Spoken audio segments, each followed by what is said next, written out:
Бұл менің видеолар енді кімдір бір сюжетін қарай, бірсі кім қарай, қазір енді қытлық ел енді нәрсе видеолар толып тұра. Екіншіден ютубта нешіктір қатылаулырақ қарауға, шуға көре кімдір қарамай, мен аны қазір аңладым да, шуға көре бұршылмайым. Кімдір айтыр, міне кіші аз қар екен. Шет елде бек ислері кетмей,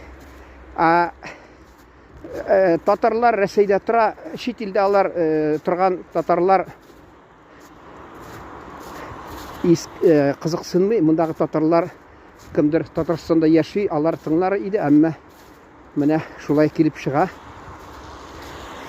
мүмкіндігі жоқ. Анда екіншіден Татарстанда татарлар бір үліші аңлай туған тілін, Татарстаннан шетте яшағандар алай еш ұшыраманды кішілер. Оренбург өлкәсінде болдым, Екатеринбург шаһарында болдым. Қая бармасам, татар гел тырыша сөйләшергә орыс тілінде. Әлі ауылыма қайтам, шында тұрдым. Қазақтарда гел тұрдым, туғаннарым қалмады ауылда. Бірсі енді егет болғаш, егет түгіл енді менімден яшсаны, менен яшырак әзірек. Шул орысша сөйләшәдір.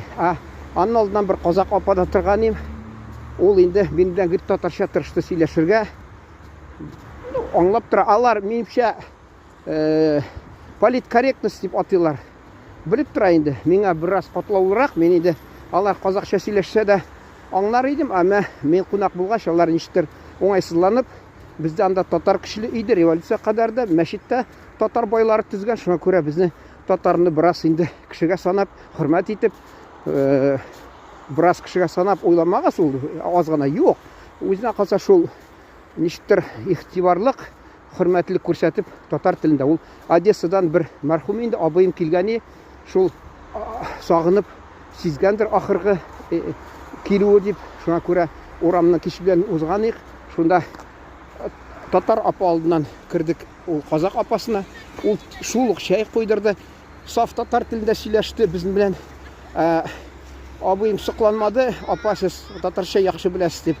Ол сұқланды. Қарады, сен Одессаларда тұрыпты, неше ел дәуірінде де, ұнтмағансың кән ана тілін деп. Шулай шатланды қазақ ханымы. Міне әйдәс келі.